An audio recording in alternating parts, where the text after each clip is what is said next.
Boyun düzleşmesi şöyle söyleyeyim. Boyun omurlarımız var. Şöyle bir örnek vermem gerekirse. Normalde boyun düzleşmesi boynumuzdaki şöyle bir arkımız var. Şöyle yukarıdan binen yükü böyle kompanse eden, böyle biraz binen yükü dağıtan böyle bir eğim var, normal eğimi.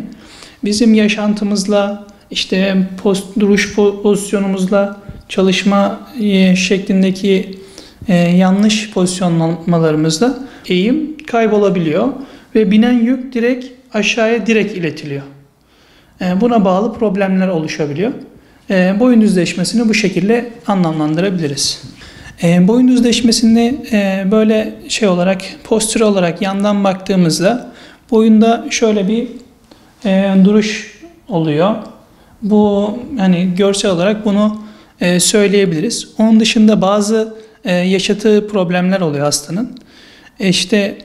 Boyun kaslarının çok gerilmesi, ön grup fasyanın fazla öne çekmesi, buna bağlı baş, boyun ve omuz ağrıları, sonrasında sinire bası yaparak kollara inen uyuşmalar, güç kaybı gibi böyle belirtilerle karşılaşabilirler. Öncelikle yaşam alanını düzenlemek ve bazı yaşam iyileştirmelerinde bulunmak, farkındalık oluşturmak, sonra bunu da düzenli bir şekilde egzersizle desteklemek gerekiyor.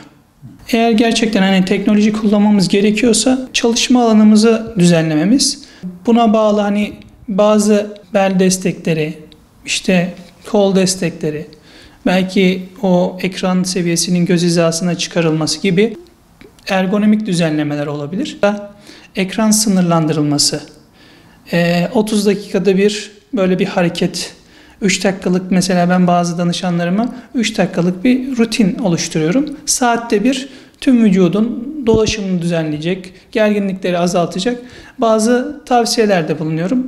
Bu şekilde bir fayda sağlayabiliriz.